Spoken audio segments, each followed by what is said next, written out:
Oi, tudo bem? Hoje eu vou começar a falar sobre a camada de transporte. Na camada de transporte, a gente tem os protocolos TCP e UDP, além de outros, né? Mas os mais utilizados, os mais comuns são o TCP e o UDP. A gente pode observar aqui no encapsulamento que a camada de transporte ainda é fim a fim, né? Apenas os fins, né? O transmissor e o receptor têm controle sobre a camada de transporte, né? Os equipamentos de rede não têm acesso a informações da camada de transporte. Por exemplo, aqui um switch, ele chega apenas aqui na camada de enlace, camada física. Um roteador, ele vai ali da camada física no máximo até a camada de rede. Então, os protocolos da camada de aplicação e transporte apenas os hosts têm acesso ao conteúdo, né? Apenas a origem e o destino. A camada de transporte é responsável pelo controle de fluxo, né, a ordenação de pacotes e a correção de erros. Nessa camada, a gente tem a fragmentação do conteúdo, né, ele é dividido em partes menores, que a gente vai chamar agora de segmento. Então, as mensagens que são recebidas aqui da camada de aplicação pela camada de transporte, elas vão ser fragmentadas e, a partir de então, chamadas de segmento, tá? E nessa camada de transporte, a gente tem tipos diferentes de protocolo, como eu falei, tem TCP e UDP. Um tem garantia de entrega, mas não tem garantia de vazão, né, de velocidade. O outro tenta garantir velocidade, porém não garante uma entrega, né? Não tem confirmação, já que é para aumentar o seu desempenho. Tá? E então, esses dois tipos de protocolo eles podem ser utilizados em aplicações diferentes. Então, o que acontece aqui na camada de transporte é o que a gente vai chamar de comunicação lógica. A camada de transporte ela vai fornecer uma comunicação entre a origem e o destino, tá? Então, vai fornecer uma comunicação lógica entre os processos de aplicação. Porque para o computador de origem e o computador de destino aqui, que podem ser um cliente e um servidor, todo o funcionamento da rede, da camada de transporte para baixo é transparente. Isso aqui não é enxergado, entre aspas, né, pelo programador. O programador apenas chama aqui algumas funções lá de uma biblioteca, né, de uma classe no seu programa e envia para ela as informações e aguarda que ela devolva essas informações, tá? Então, é o que a gente chama de comunicação lógica, né? Deixar transparente todo o restante da infraestrutura. Até porque os canais aqui, os tipos de protocolo podem se alterar e ainda assim existe a comunicação entre origem e destino, né? É perfeitamente comum aqui na camada de enlace a gente ter computadores conectados a uma rede sem fio e aqui na camada de enlace aqui do outro lado, né, de um servidor, ele está conectado à rede através de um switch ou de um roteador, tá? Então são duas coisas diferentes na camada de enlace. Só que para a aplicação isso não tem importância nenhuma. A aplicação quer apenas que os dados sejam transportados. Então ela entrega isso para a camada de transporte e a camada de transporte vai fornecer essa comunicação lógica entre a aplicação cliente e a aplicação servidor. Então é da camada de transporte a responsabilidade de fazer aqui o controle fim a fim do fluxo de dados, segmentá-los e endereçar uma porta de serviços.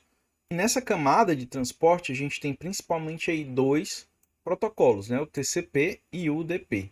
TCP é o Transfer Control Protocol, né? Esse control aqui sugere para a gente que ele vai controlar a comunicação, né? Como assim?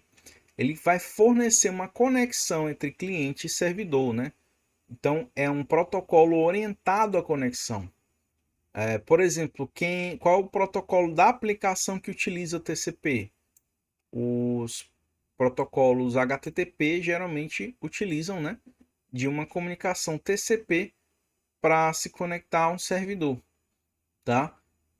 Então tem TCP porta 80, TCP porta 433, no caso aqui desses dois protocolos. Então, o protocolo TCP vai utilizar a camada logo abaixo, que é a camada de rede, né, que tem o IP, a camada IP, e ela vai resolver como os dados vão ser trafegados aqui, endereçados para o servidor. Chegando no servidor uma informação, uma solicitação, o processo é feito contrário, né? Então, o TCP vai reunir os pacotes que foram divididos lá, né? Foram segmentados aqui no transmissor. Quando chega aqui nesse lado, ele é reconstituído para que a solicitação chegue na aplicação. E o processo inverso ocorre da mesma forma. Quando o servidor vai responder à requisição do cliente, a requisição é um arquivo, né, uma página web, vai ser segmentada aqui pelo TCP, entregue aqui para a camada mais de baixo, que é o IP, e transportado, né, vai ser levado ali fisicamente de um computador a outro e reconstituído aqui, né, os segmentos vão ser remontados e entregue ao cliente. Já outros protocolos como o DNS, o SNMP, né? O DNS é o Domain Name Service, o que permite a gente usar nomes em vez de endereços IPs para acessar um site, por exemplo, graças aos DNS, né? E o SNMP, que mantém os equipamentos de rede se comunicando, né? Porque é um protocolo de gerenciamento de redes.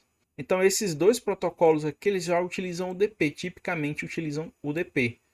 Então, é a mesma coisa, eles colocam lá um conteúdo com o endereço de uma porta e diz que vai usar o UDP, e esse UDP aqui faz o trabalho de segmentar os conteúdo, colocar na rede. Só que esse aqui, ele não fornece uma conexão com o servidor, ele simplesmente coloca na rede com o endereço do servidor. Se chegar lá, bem, se não chegar, não, o cliente aqui não vai saber também. Ao contrário do TCP, que vai ser reenviado, né? UDP significa User Data Protocol, né?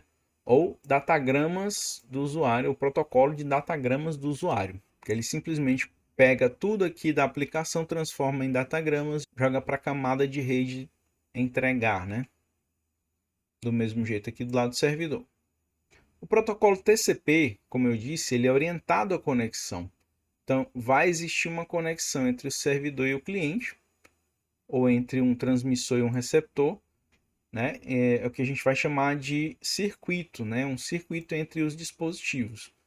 E essa transmissão tem uma característica do TCP/IP que ela é ordenada, né? Então, o primeiro que sai da origem tem que ser o primeiro que vai chegar no destino. O TCP só consegue trabalhar com um circuito virtual, ou seja, tem que existir uma conexão entre um lado e outro, né? Que um cliente e um servidor, para que haja comunicação posterior. Primeiro tem que se obter uma conexão para depois fazer a troca de informações ou de dados. E a comunicação bidirecional. Então isso tudo aqui é o que a gente chama de three-way handshake, né? Ou aperto de mão de 3 vias, onde o cliente pede para sincronizar com o servidor, né? Como se ele desse um oi, e o servidor responde, né? Oi, estou aqui, ó, estou disponível. Então o cliente vai fazer aqui a conexão, né? Vai realizar a conexão com o servidor. Então, realizada essa conexão, eles começam a trocar os dados de fato, porque até então foi só negociando uma conexão. O protocolo DP ele é definido em uma RFC, ou seja, ele tem um documento oficial e ele é usado geralmente por aplicações que precisam de um transporte rápido, porém sem garantia de entrega, né? Como eu disse, ele não garante a entrega dos dados e nem verifica e nem faz a verificação de dados, né? Nem valida se os dados que chegaram estão corretos. Então é meio na tora, é meio vai e pronto. E esse protocolo ele geralmente é utilizado quando há necessidade de uma performance maior da aplicação e não há necessidade de confirmação de dados, né? Não precisa confirmar que os dados chegaram. E esse protocolo, o DP, utiliza a política aí do melhor esforço, onde não importa o caminho que vai percorrer, o importante é que chegue lá. Porém, não há garantia de que esse conteúdo vai chegar e nem a verificação também de integridade, né? Saber se o dado chegou lá, chegou íntegro, sem alteração. Por hoje é isso, até a próxima.